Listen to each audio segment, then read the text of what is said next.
Welcome to today's regularly scheduled council meeting for Monday, September the 24th, the year 2018. Let us all rise for the Pledge of Allegiance.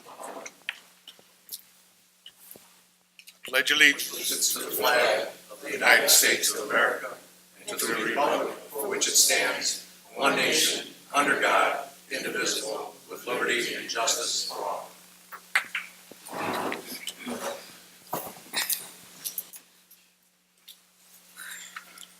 Clerk Santos, roll call.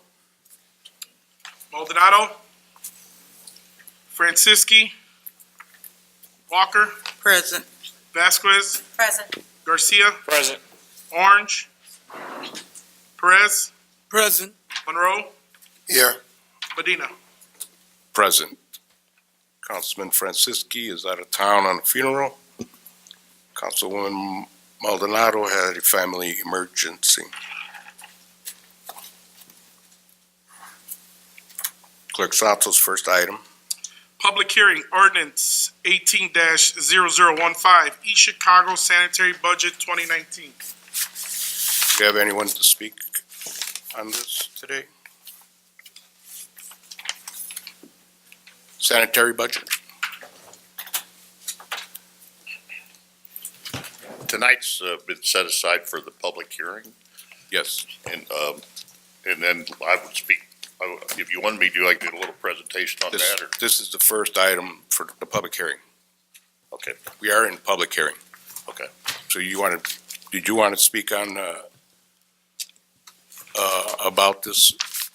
Yeah, I can give you some description on it. Yes. I'm sorry, I didn't know if you wanted me to do that now or later. Well, we have to let the public know what they're, What we're doing. what they're gonna, vote on. Let me pull that up and all. No rush, sir.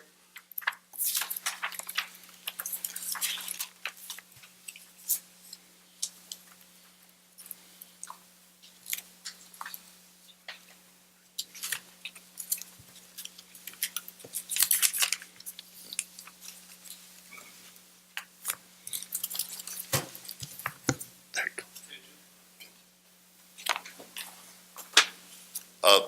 The 2019 sanitary district budgets remain approximately the same as they were in the past. There's a growth factor that's determined by the state. It's, I think it was 3.4% this year.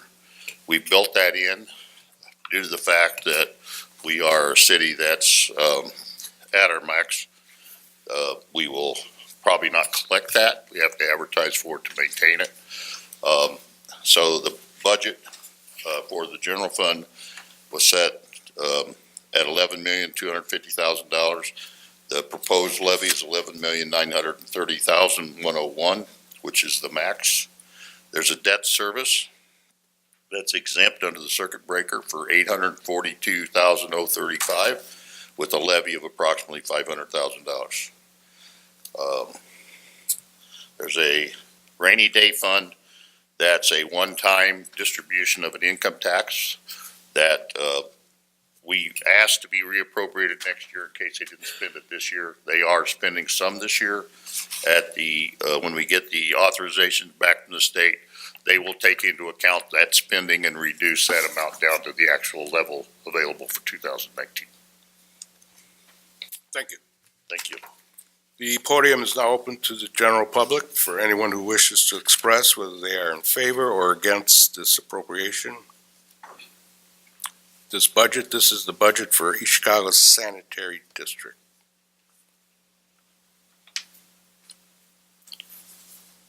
With none approaching, we'll move on to the next item of today's public hearing. Clerk Santos. Ordinance 18-0016, East Chicago Civil City Budget 2019. Mr. Bennett.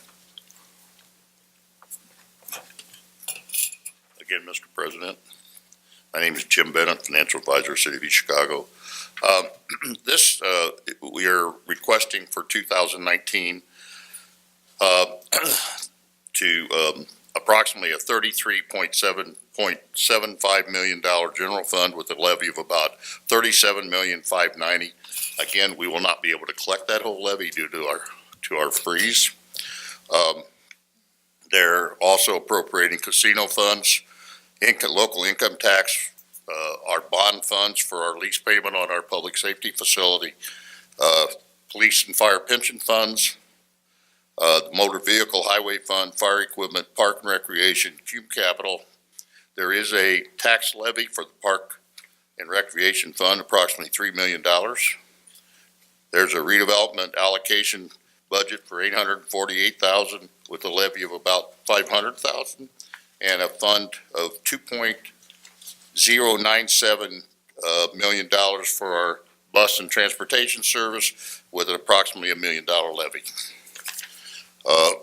There are about 40 funds that would be authorized in various amounts, which are user fees and local collected taxes, and that's all detailed in a report.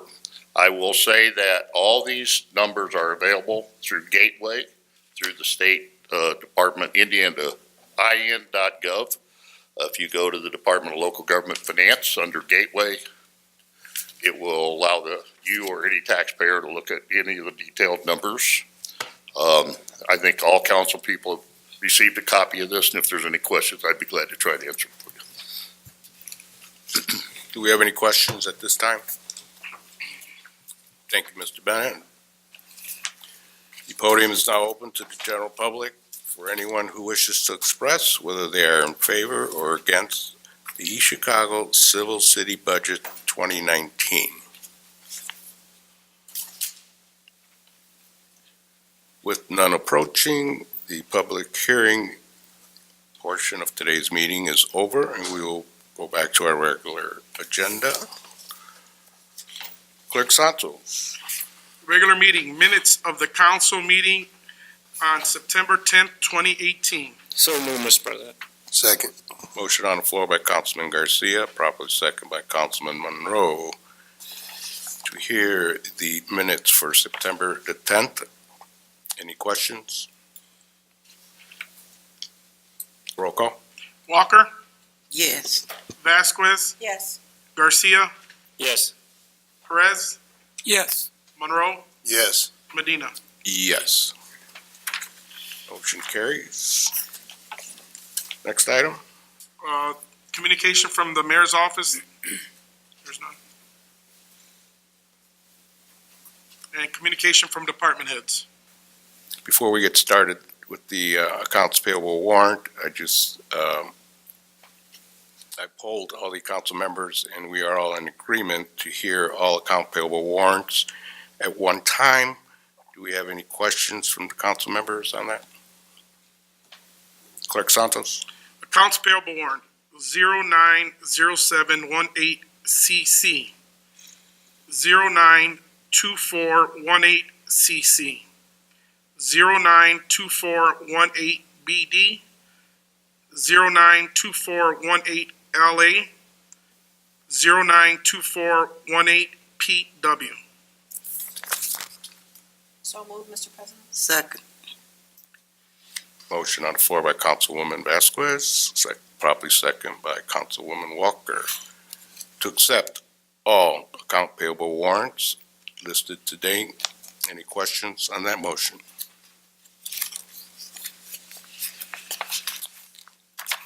Roll call to accept all account payable warrants listed on today's agenda.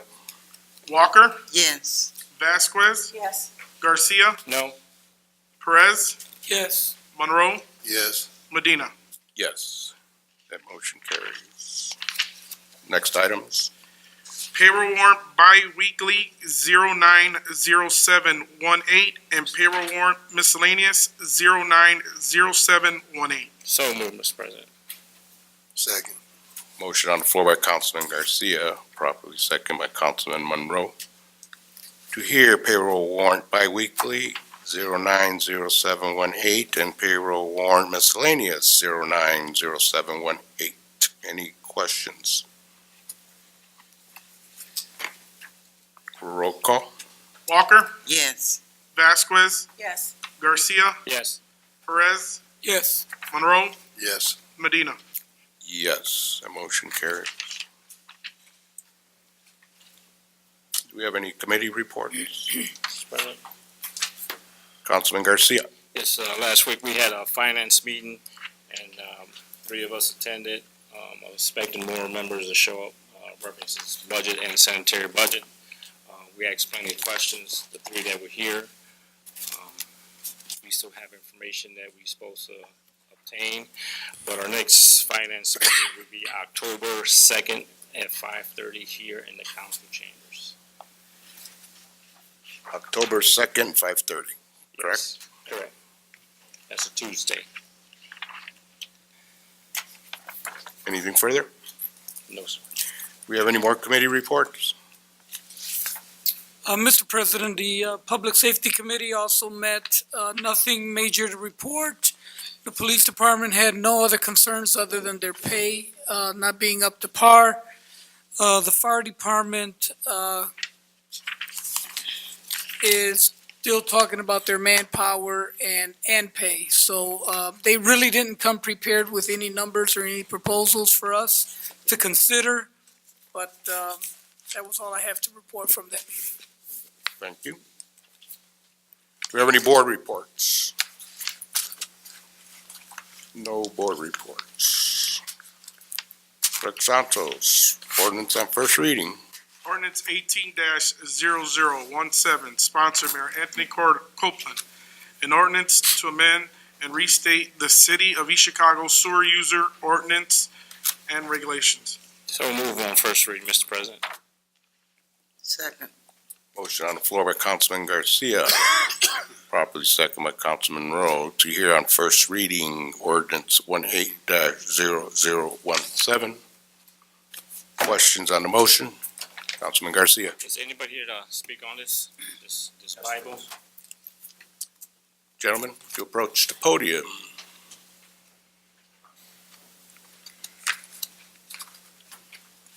Mr. President, members of the council, good evening. My name is Anthony Devonis Jr. I'm attorney for the East Chicago Sanitary District. With me is Ken Myers, who's the manager of compliance for the East Chicago Sanitary District.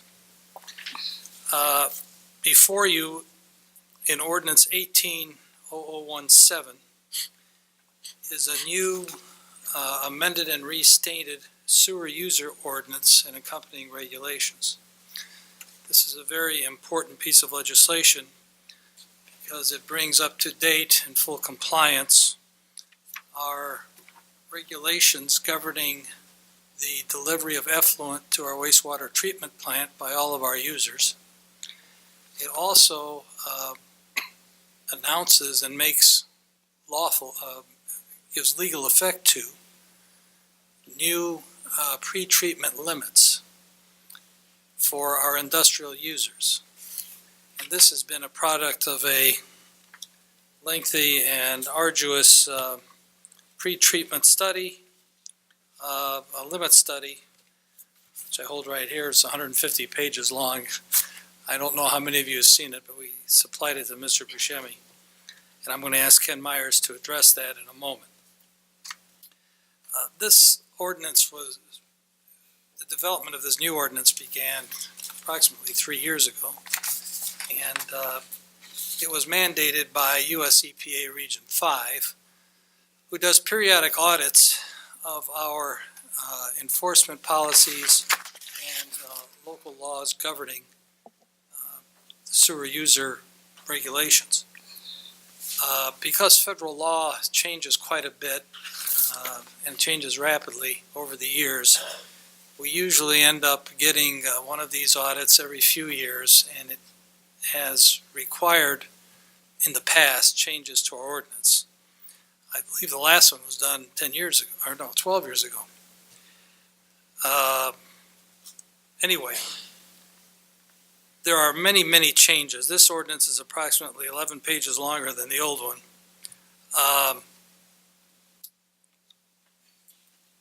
I don't know how many of you have seen the summary I sent to Attorney Buscemi, but just to give you some of the highlights, many of the definitions in the old ordinance had to be changed in order to comport with definitions now in the federal laws which govern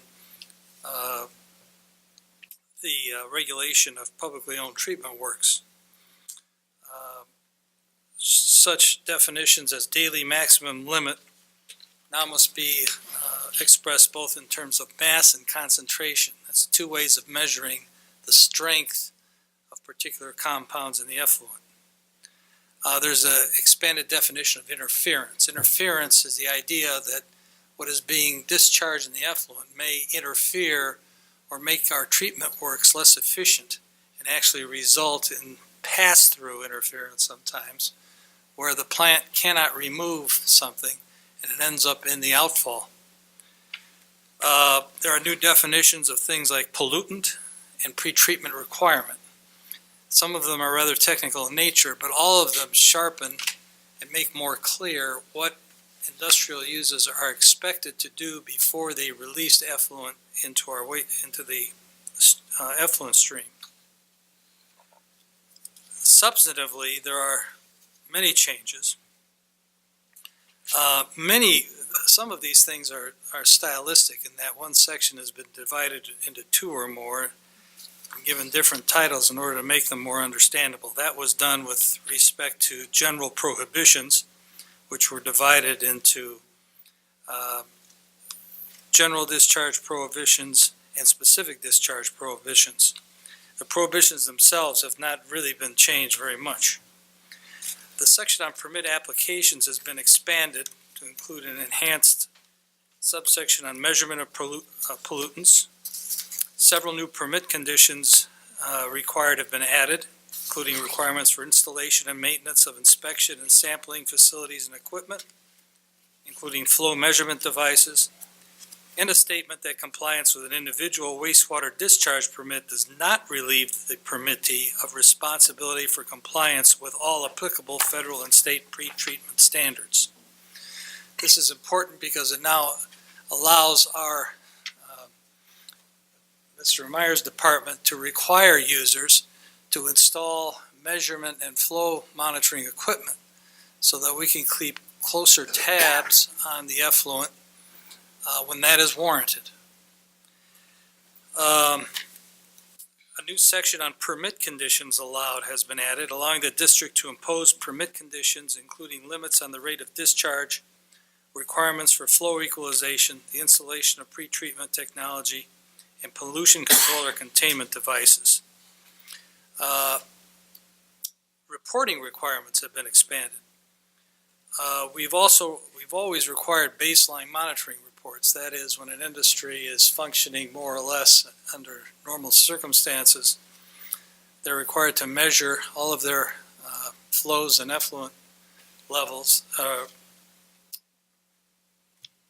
substances, the parameters in their levels, and to keep that measured from time to time. Now, those report contents have been expanded, which includes now detailed instructions on the manner and timing of sampling, compliance certification, and a compliance schedule. And compliance schedule progress reports are now required. If the sanitary district prescribes a schedule by which an industry must comply with local limits, for example, we now have the authority to require that industry to make periodic compliance reports on whatever basis we deem necessary in order to judge whether or not they are following the law. There are new sections covering reports of change conditions, reports of potential problems with the publicly owned treatment works that may be caused by a user's discharge. A user has got the duty now to police what they send to us and to warn us if they believe there may be something in their effluent which might cause a problem at the treatment works. There's a new section which allows us to require reports from non-permitted industrial users. Permits are only required if certain things are going to be introduced into the waste stream, which of course are covered by our pretreatment limits. However, there may be other substances which a commercial industrial user might be using and introducing in its effluent, which, while not requiring a permit, in the prudence of running our plant, requires us to keep watch of. And now we can require them to file reports periodically. The section that dealt with inspection and sampling in the old ordinance has been enhanced by including a new section on right of entry, inspection, and monitoring, which expands the district's authority to obtain access to a user's facility, require the installation of monitoring equipment and other measures. And this is accompanied by a new section on search warrants, which authorizes the district to seek an administrative search warrant under state law from the Lake County Circuit or Superior Court when necessary to enter any building or structure in the city on probable cause to believe that a violation of the ordinance has taken place or that there is a need to conduct a routine inspection or sampling designed to verify compliance with the ordinance. There are many other things. Civil penalties have been increased. The top penalty, I believe, under the old ordinance was $2,500. It's now $7,500. As I mentioned, the other major part of the ordinance deals with the new pretreatment limits. And for that, I'm going to ask Ken to address you and give you a quick sketch of those. Good evening. The local limit study was done in conjunction with the changes here for our sewer user ordinance, which were prepared on behalf of responding to EPA's requirements of our administrative order of consent. We are addressing the deficiencies in our sewer user ordinance. Part of our sewer user ordinance is we establish local limits, which are what we're held accountable for enforcing to our industrial users throughout the city by our permits. One of the major flaws that we had was that the local limits that were developed back in 2005, one particular parameter, cyanide, was developed inaccurately. It wasn't done in accordance with US EPA guidelines. They had based that number on a water quality standard, which was, again, incorrectly applied in that the guidance states that if your plant, our own publicly owned treatment works plant, has an NPDES permit that stipulates a local limit for, or a discharge limit on our plant for that parameter, in this case cyanide, the water quality standards are already accounted for. What had happened in 2005 with that erroneous or inaccurate local limit that was developed and was held to be fully enforceable has caused a serious detriment to some of our local industries. As we were enforcing it with the increased fines that we are implementing right now, it's gotten a burden to some industries because that limit wasn't always achievable, because it was more of a laboratory detection issue as opposed to an actual violation. Yet we still had to enforce it down at a very low level. So our primary driver for the local limits was to correct that situation. But while we were at it, we looked at all our parameters. The parameters that were already established in the previous local limit that were developed in 2005, as well as we do a major scan each year for all types of priority pollutant, organics and semi-volatiles, to see if there's anything new in our waste stream that we are unaware of and that we need to regulate. In effect, after doing this study in accordance with US EPA guidelines, we've suggested making these changes. In several instances, those limits go higher. In a select few, we do lower the limits. And then we do also suggest that we remove several analytes from the local limits. It has been submitted to the public and the permitted industries that we have. We've only received one comment on it. We have submitted that to US EPA and IDEM for their review and a comment.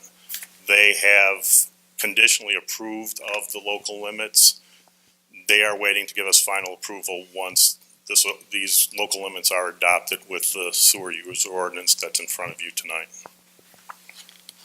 Great. Do we have any questions for Mr. Myers? Councilman Garcia? Yes, it's probably for both. Attorney DeMoss, you said this started years ago. How many years ago did this start? Well, the first draft I did was in 2015. And what was governing us governed, this before that, 2015? I'm sorry, what was, Was it another ordinance? yes, You had an existing we had an ordinance. existing ordinance Was there under any which we fines given out? Any fines given out? Yes, they were Yes. given out. They were, it was fully enforceable. That was one of the issues that we had, and one of the comments that we addressed, that our enforcement response plan that stipulated penalties and our sewer user ordinance that stipulated penalties was not consistent with the federal regulations that are published in the Code of Federal Regulations. The minimum fine for any type of violation is $1,000, and that needed to be increased, which it has been done in this ordinance. Okay, and just get an understanding, pre-treatment limits is the water coming back to our plant, correct? Water that comes into our plant before we treat it. And then, and when you say cyanide, my rabbit ears went up, okay? So, we got, cyanide is the deadly killer, we got lead in our water, some of our water, so can you explain why did you say cyanide? Cyanide, because it was, the limit that we had, like I said, it tried to explain, was developed in an incorrect fashion. The local limits, the guidance stipulates, like I said, if you do not have a specific permit for that parameter, in this case cyanide, you would use existing water quality standards to do the calculation for what is an acceptable discharge limit or local limit that we can receive. However, and that was not done in 2005. That resulted in our standard of being 0.003 parts per million, a very low quantity. It's right at the analytical detection limit for that analyte. It is likely the lowest, most stringent cyanide limit in the country for a discharge limit, and really almost unattainable for, we're getting changes, we're getting results on several of our industries here where they do not even use cyanide. We asked them, can you find a source for this? Their result is 0.004, which is where EPA says we need to issue a notice of violation. So 1 part per million of cyanide exceeding that limit set off violations. As we compared our standard that was in there at 0.003 and looking that it was performed incorrectly, in 2005 they had another number properly calculated, but they didn't use that number. They used the one that was incorrectly based on a water quality standard. So because we were experiencing these unnecessary violations with very low concentrations of cyanide that were just above detection limit, it wasn't fair to your industries. We only have 1 or 2 industries that have higher amounts of cyanide that come to our plant that would possibly, meet or exceed that number that we're proposing right now. And that's a concern. That's a big concern to me because everything that's going on in the city, and I thank you for coming up here and explaining this to us, but cyanide coming in, and then we got to clean that water. We are not experiencing any cyanide violations in the last 2 years that I've been here as a compliance manager. So our own NPDES permit with the discharge limits that we have to meet for cyanide are being obtained. In the past, there had been exceedances, but there was also a change of cyanide the way it was reported. They used to look at it as a total cyanide number, and there was a different discharge limit. EPA, realizing that they had false positives in some of the results, they changed that to amenable or free available cyanide and developed a different limit, which is much lower, but it's also a more true indicator of what the discharges are. And like I said, in the past 2 years at our plant, we have not we haven't experienced any violations of our NPDES permit as we enforce it and look at our 26 permitted industries in our system. We are trying to adjust it so we are not unfairly putting a burden on anybody that's having low-level exceedances per this incorrect limit And then we are focusing on working on getting anybody else that is unable to achieve that limit.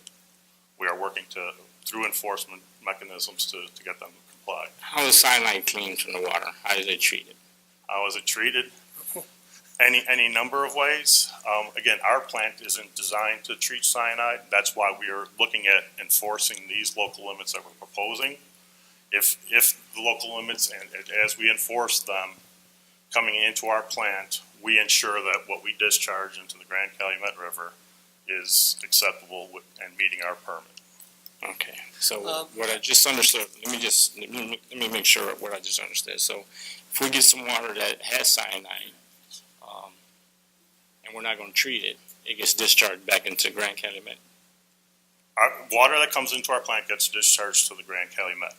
We are treating the water, but we don't have specific treatment methodologies focused strictly on cyanide. Again, sources that provide cyanide that we're monitoring, the industrial sources, are monitored. They have an acceptable limit that they can discharge to our plant, and we need to enforce that.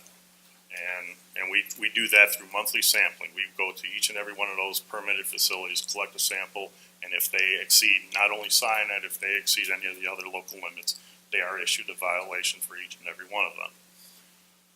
When they come into our plant, realize that our plant is a 15 million gallon a day facility.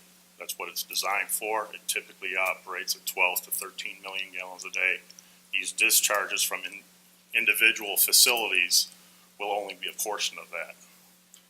EPA doesn't, believe that dilution is the solution, but it does when it's in a collection system.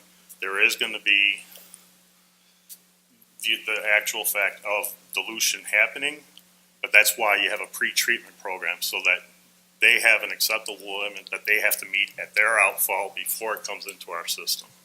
And that's what we're managing. What other pollutants do you monitor besides cyanide? Well, you can look at It's on page 15 of the ordinance. I don't know if you have it in front of you.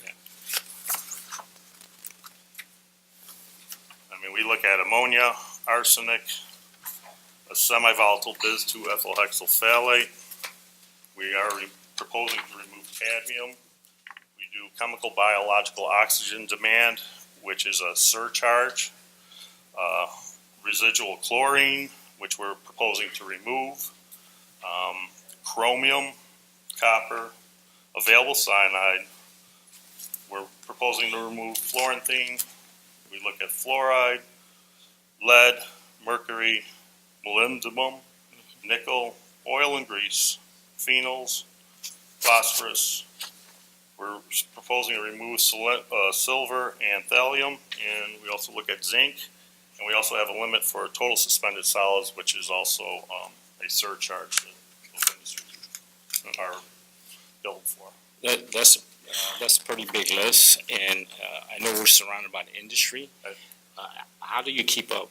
Because here we got the Grand Calumet is getting cleaned up. We're getting ours cleaned up here, but what you're telling me is that you still, not you, but treatment plant that's the water that comes from this the industry gets put right back into the Grand Calumet, which that we're just cleaning and dredging now. Okay.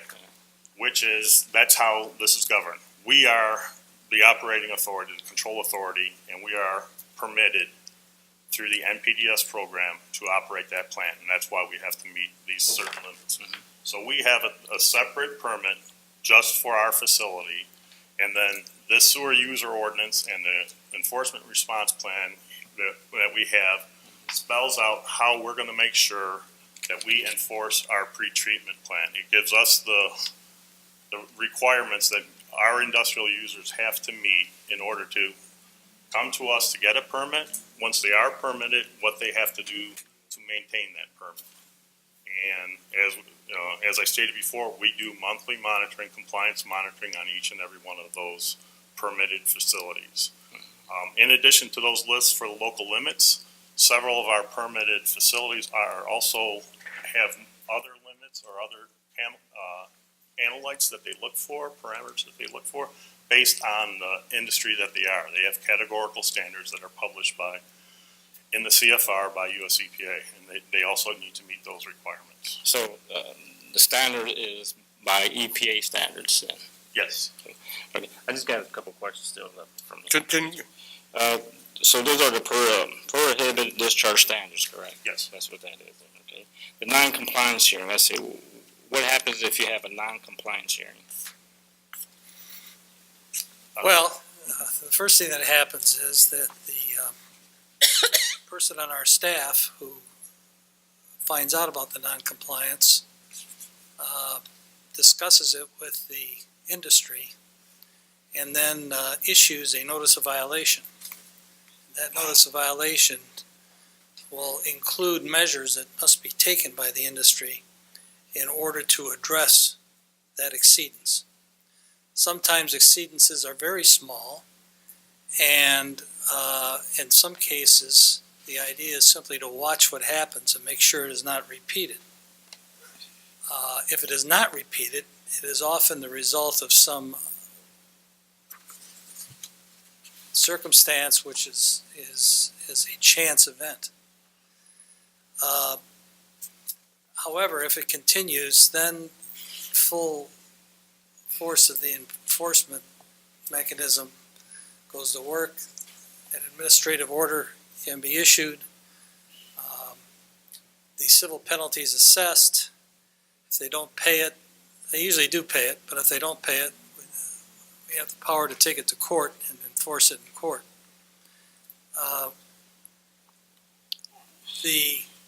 We also report these to IDEM and US EPA, and they have their own cognate enforcement mechanisms. And the U.S. Attorney can be called upon by the federal government to bring enforcement actions in U.S. District Court when that is necessary. IDEM also can take that into account in issuing permits to industries, which they have jurisdiction to do, and sometimes it can affect our own permit. We may be required to introduce something into our treatment process to address the issue if it's something that is repeated and ongoing. As Ken has said, we've managed to avoid that. We've had a pretty good record. I want to point out that when I was giving you the summary of what's in this ordinance, you'll notice there's a lot more authority now for us to require industries to do their own testing, to report that testing to us, to install the equipment to do the sampling that we must approve, to measure flows, and to report those on regular intervals. So we have much better tools now in which to watch what comes in. Also, I said here recovery of costs incurred by the district. So if they start discharging over the limit, we gotta ask for the recover those costs. Yeah, if they do something to the plant by discharging something, we're entitled to collect the cost of that damage from them. We also have the power to recover our enforcement costs.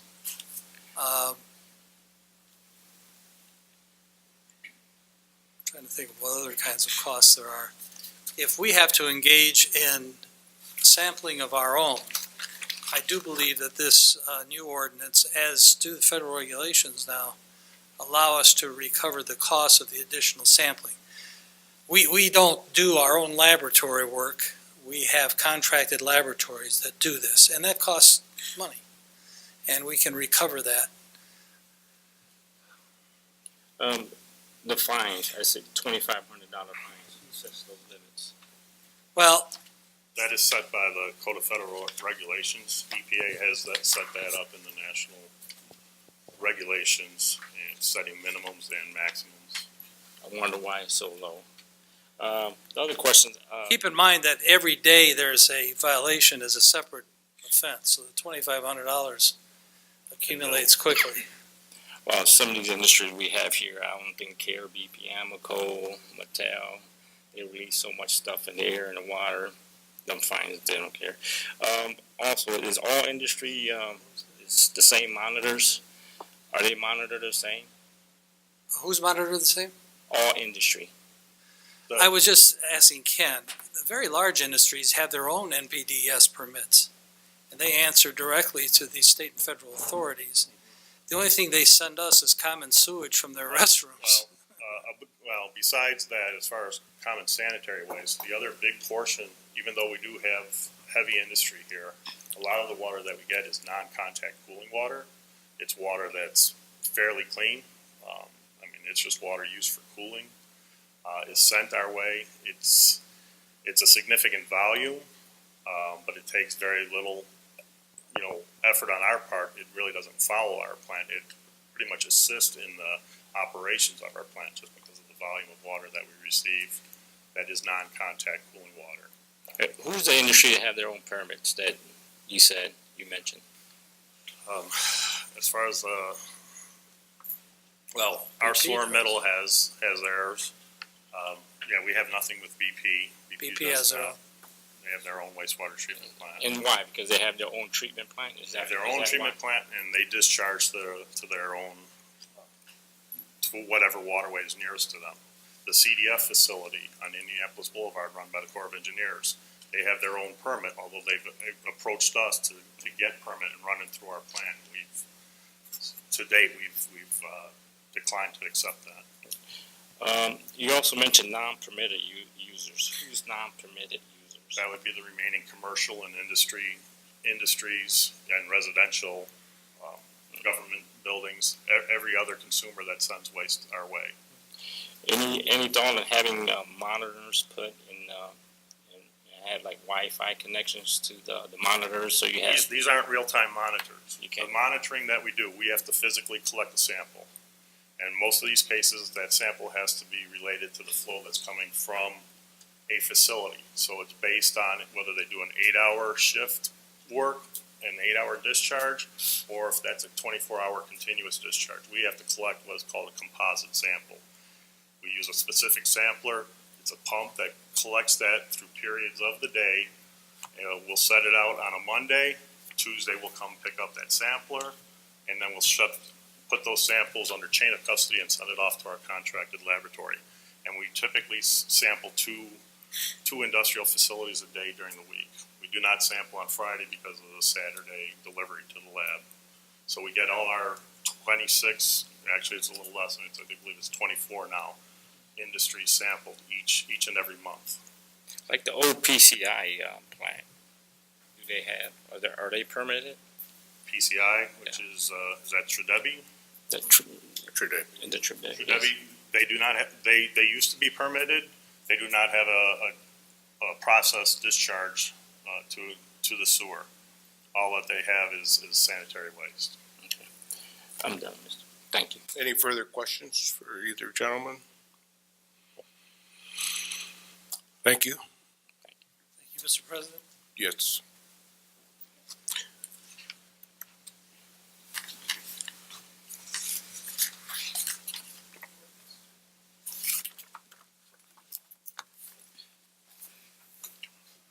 Roll call on first reading for ordinance 18-0017.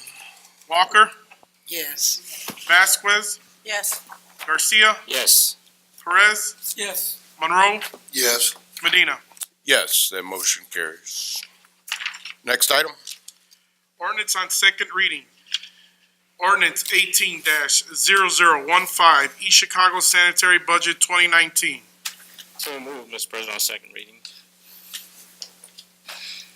Second. Motion on the floor by Councilman Garcia, probably second by Councilman Monroe, to hear on second reading ordinance 18-0015. Questions on that motion?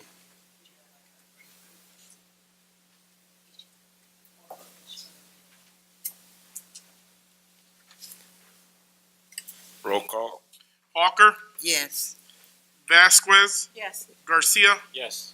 Perez, Yes. Monroe, Yes. Medina. Yes. Next item, that motion carries. Ordinance 18-0016, East Chicago Civil City Budget 2019. So moved, Mr. President. Second. Motion on the floor by Councilman Garcia, probably second by Councilwoman Walker. to hear ordinance 18-0016 on second reading only. Questions? Councilman Garcia? Yeah, Mr. President, on the last meeting, I asked for a list of the TIF districts here in the city. Mr. Bennett gave me the list today, but he's gonna come back and give me some more dates, because I would like to know when they started and when they end. Also, if Mr. Dalton and Mr. Buscemi could explain to me the process if to stop a TIF, if we don't like a TIF that's going on, or whatever, or what the process of stopping.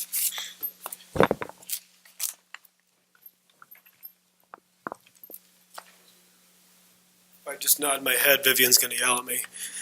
Mr. Buscemi and I'll put our heads together and put something in writing for you on answering that question. But generally, you cannot close a allocation area if that allocation area's assessed value has been pledged towards a bond. So in most cases, you're gonna need to wait until the bond is paid off if you want to dissolve an allocation area. But we'll get you the specific written up version of that. Mr. Bennett, just if you could give me the start date and the end dates on these TIFs, I appreciate it. Yeah, and I'll give you the bond ending dates too. Okay? Also, just want to let the rest of the council know, October 2nd, 5:30, our next finance meeting. For the 5:30? budget. At 5:30, for the sanitary budget and the city budget. Any further questions? Roll call to hear on second reading only. Ordinance 18-0016. Walker, Yes. Vasquez, Yes. Garcia, Yes. Perez, Yes. Monroe, Yes. Medina. Yes, that motion carries. Next item. No ordinances on third reading, Mr. President, and no resolutions. Floor is now open to old business. Do we have any old business? Councilman Garcia? Elida, if you could send the mayor a letter, and ask them nicely that if that bonus that they plan to give the city workers next year, if you could give it to them in the form of a raise, that would be greatly appreciated to city workers.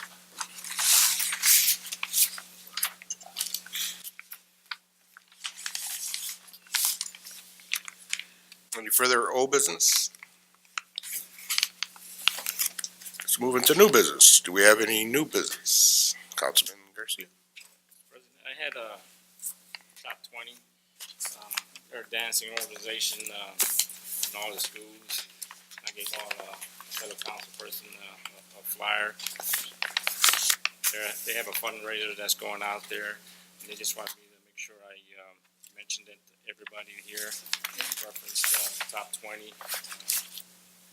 Got dance tryouts for all the schools, but it's in all the schools. It's going on, but they have a fundraiser October 27th.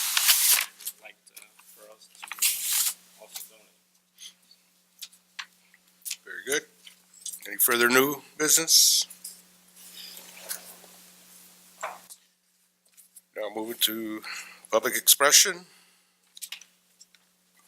Remind those speaking today, you have 3 minutes, so we will start with Henry Rodriguez.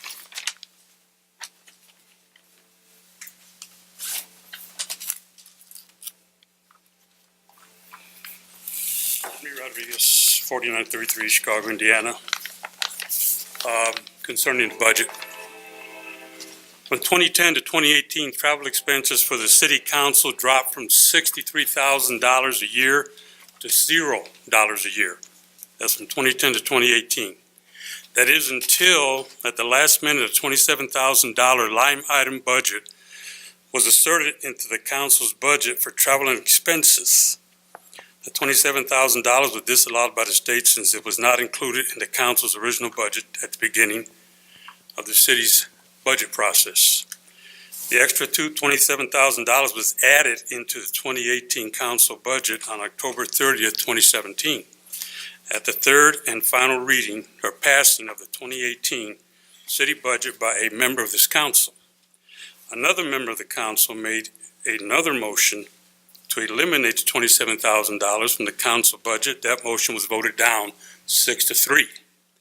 Several years ago, remember, this council requested in a letter to the city controller that her travel allowance be transferred to the financial consultant line in the council's budget to be available in case additional funding was needed for Cinder and Company. The reason given was that she would not be using that money since she already had a stipend. I see that in the council's 2019 budget that they have again requested $27,000 for travel and expenses for next year. In 2017, that money was taken from another department's budget. Next year, the extra $27,000 would be an additional taxpayer money. I'm waiting to see if somebody in this council will again make a motion to amend that budget to eliminate that $27,000. Thank you. Next speaker, Maritza Lopez.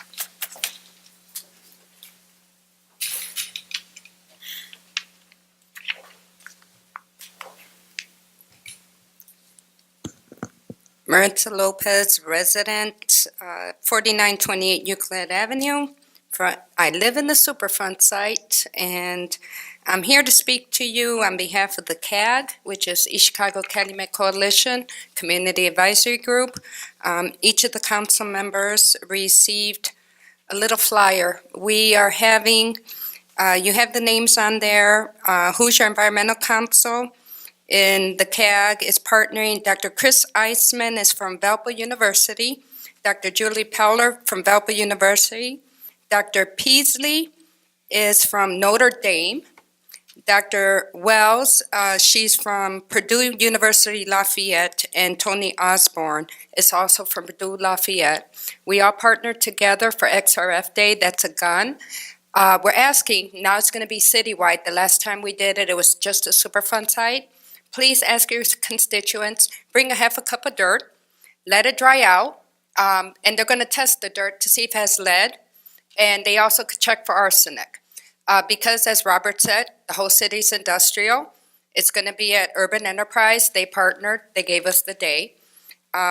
We were hoping to be able to test for bone on that day, too, but we didn't get permission to bring the portable bone to check for lead in the bone that day because we were able to get that done. And as a resident, I am concerned about the sewer usage ordinance. He mentioned that the discharge is at the Calumet River. Part of that, in living in the Superfund site, that we have groundwater that rises and travels to the lake that goes through the Superfund site. And EPA is aware of that. And that rises through 6 months of the year. That floods our basements through zones 2 and 3 and 1. And that's where EPA is cleaning up, and that bothers that they did not inform me or you guys that. And as a resident, I was not aware there was a public comment on this. I would like to see EPA in a meeting with the council and with us residents to address these issues before this ordinance is passed. I would like to see that because I know ourselves and our group would like to respond to this because we knew about the arsenic. That comes through DuPont. That's 105 years that's been compounded there, 117 contaminants that's compounded in that soil. That's going through that groundwater, flowing to the lake, coming back and forth, swishing up and down. So thank you. Do we have any more comment cards? No, Mr. President. I'd like to ask the councilman to hang on to ordinance number 18-0017 so that the clerk's office doesn't have to print this again, as well as our budgets. And with that, the chair will accept the motion to adjourn. So moved, Mr. President. Second. Roll call to adjourn. Walker, Yes. Vasquez, Yes. Garcia, Yes. Perez, Yes. Monroe, Yes. Medina. Yes, meeting is adjourned.